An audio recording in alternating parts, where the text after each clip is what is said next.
Last video में हमने सीखा था कि मॉडर्न अप्रोच से हम एंट्रीज कैसे इजी वे में पास कर सकते हैं।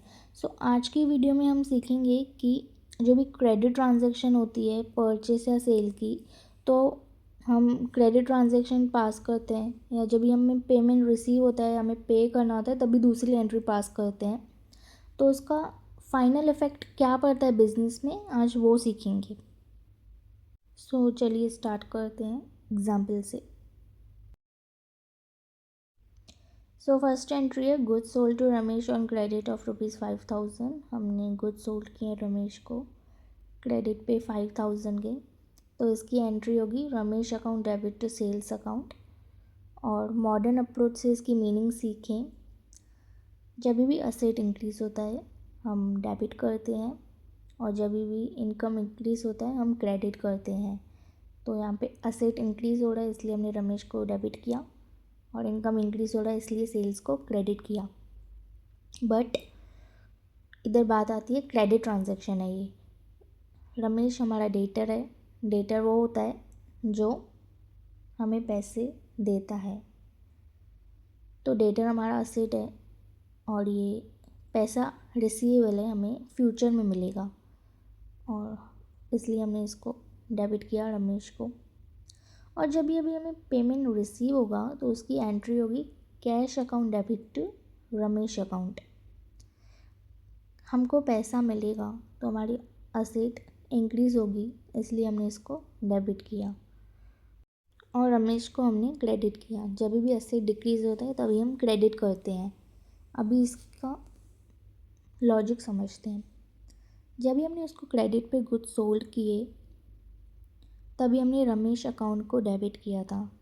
वो अमाउंट हमें रिसीवेबल था इसलिए हमने उसको डेबिट किया। बट जब भी हमें अमाउंट रिसीव हो गया रमेश से तभी हमने उसको क्रेडिट किया, क्योंकि पहले हमने असेट एज अ इंक्रीज़ दिखाया था। बट जब भी हमें असेट मिल गया, मीन्स हमें कैश मिल गया, तो वो असेट को डिक्रीज़ करना पड़ेगा उसके नेम से। हम ये रूल है, मीन्स ये लॉजिक है, डेबिट हमेशा क्रेडिट को कट करता है। पैसा मिल गया तो उसका अकाउंट हमें क्लोज़ करना पड़ेगा क्रेडिट करके, ऑपोजिट में करते हैं हम। और फाइनल इफेक्ट आएगा बिजनेस में as a cash account debit to sales account, क्योंकि डेबिट और वो क्रेडिट कट हो गया ना। सेकेंड एंट्री देखते हैं। Goods purchase from Suresh on credit of ₹7000। हमने गुड्स परचेज किए हैं सुरेश से क्रेडिट पे 7000 के, तो इसकी एंट्री होगी purchase account debit to Suresh account. जब भी एक्सपेंस इंक्रीज़ होते हैं हम डेबिट करते हैं। परचेज हमारा एक्सपेंस है ना, हम खर्चा कर रहे हैं ना गुड्स खरीदने में, इसलिए हमने इसको डेबिट किया। और हमने क्रेडिट पे परचेज़ किया है तो हमारी लाइबिलिटी है उसको पैसा देना, और जब भी लाइबिलिटी इंक्रीज़ होती है हम क्रेडिट करते हैं, इसलिए सुरेश अकाउंट को क्रेडिट किया। अभी जब भी हमें पेमेंट करना होगा तो एंट्री होगी Suresh account debit cash account. और जब भी हमारी लाइबिलिटी डिक्रीज़ होती है हम डेबिट करते हैं, इसलिए हमने सुरेश अकाउंट को डेबिट किया। और हमने उसको पैसे दिए, हमारी असेट डिक्रीज़ हुई, और जब भी असेट डिक्रीज़ होती है तो हम क्रेडिट करते हैं। अभी इधर लॉजिक समझते हैं। जब भी हमने क्रेडिट पे परचेज़ किया तो हमारी लाइबिलिटी हुई, और जब भी लाइबिलिटी इंक्रीज़ होती है तो हम क्रेडिट करते हैं। तो यहाँ पे सुरेश का अकाउंट ओपन हुआ, और जब भी हम पे करेंगे उसे तो हमारी लाइबिलिटी डिक्रीज़ होगी, तो हम उसे डेबिट कर देंगे।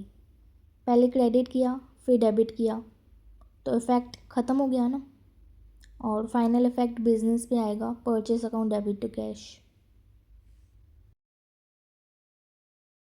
थर्ड एंट्री देखते हैं। Loan taken by business from bank of ₹50,000। तो इसकी एंट्री होगी bank account debit bank loan account.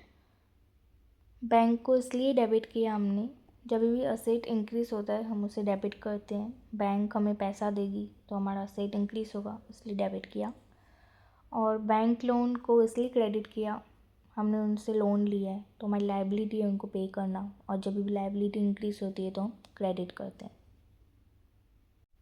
जब भी रीपेमेंट ऑफ लोन होगा तभी एंट्री होगी bank loan account debit to bank account.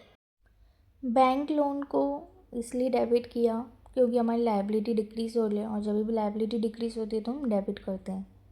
और बैंक को इसलिए क्रेडिट किया क्योंकि हम उन्हें पैसे दे रहे हैं, अपना लोन चुका रहे हैं, तो हमारी असेट कम होगा, कैश कम होगा ना। तो जब भी असेट डिक्रीज़ होता है तो हम क्रेडिट करते हैं। और इसका इफ़ेक्ट कुछ नहीं आएगा ऐसे बिजनेस में, जब भी रीपेमेंट हो जाएगा सब डेबिट क्रेडिट आपस में कट हो जाएंगे, डेट्स इट, नील बचेगा। फोर्थ एंट्री है goods sold to Ramesh on credit.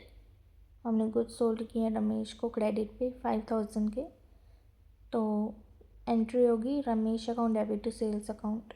पहले एक्सप्लेन किए वही सेम एंट्री है, बट इधर ट्विस्ट क्या आता है, रमेश ने हमें पैसे ही नहीं दिए, हमारा नुकसान हो गया, लॉस हो गया ना। तो इधर टर्म यूज़ करते हैं हम बिजनेस में, बैड डेट्स। और जब भी लॉस होता है तो उसे डेबिट करते हैं, मीन्स जब भी लॉस इंक्रीज होता है तो डेबिट करते हैं, लॉस कम होता है तो क्रेडिट करते हैं। सेम रूल एक्सपेंसेस की तरह ही है। तो उसने हमें पैसे ही नहीं दिए तो हमारा नुकसान हो गया, और जब भी नुकसान बढ़ेगा हम डेबिट करेंगे, इसलिए हमने बैड डेट्स को डेबिट किया। और हमें पैसे नहीं मिलेंगे, पहले रिसीवेबल थे, मतलब जब भी हमने उसको क्रेडिट पे सोल्ड किए गुड्स तो हमने उसको एज अ डेटर दिखाया कि हमें रिसीव होगा फ्यूचर में, बट अभी हमें रिसीव नहीं होंगे तो अकाउंट को क्लोज़ करना पड़ेगा, इसलिए हमने क्रेडिट किया। असेट डिक्रीज़ हो गया ना, इसलिए हमने क्रेडिट किया। फाइनल इफेक्ट आएगा बैड डेट्स टू सेल। और जो भी मैंने final effect on business show किया है वीडियो में, उसका ये मतलब नहीं है कि हमें ये एंट्री पास करनी है, वो मैंने एज अ एक्सप्लेनेशन बताया कि ऐसे फाइनल इफेक्ट आता है अकाउंट डेबिट क्रेडिट कट करके, ये एंट्री ऐसे बचती है। एंट्री हमें वही पास करनी है जो हमें बोली गई है, क्रेडिट सेल की एंट्री बोली है तो क्रेडिट सेल की ही एंट्री हमें पास करनी है, और पेमेंट रिसीव की तो पेमेंट रिसीव की ही पास करेंगे। वो जो लास्ट एंट्री है वो एज ए एक्सप्लेनेशन है कि बिजनेस पे क्या इफ़ेक्ट पड़ता है, डेबिट और क्रेडिट सब कट करके ऐसे इफ़ेक्ट पड़ता है। सो ये वीडियो बनाने का मेरा पर्पस था कि स्टूडेंट्स को लॉजिक क्लियर होना चाहिए कि ट्रांजैक्शन जो हम करते हैं, स्पेशली क्रेडिट ट्रांजैक्शन, उसका पेमेंट करने के बाद या रिसीव करने के बाद या लॉस हो रहा है, कोई पे नहीं कर रहा है, तो क्या इफ़ेक्ट बचता है एंड में डेबिट क्रेडिट कट करके। जितना लॉजिक क्लियर होगा ना अकाउंट्स में, उतना ही ज़्यादा मज़ा आता है अकाउंट्स करने में। सो आई होप आपको वीडियो पसंद आई होगी। आपको जो भी डाउट रहता है आप कमेंट सेक्शन में पूछ सकते हो, मैं डेफिनेटली रिप्लाई करूँगी। Thanks for watching.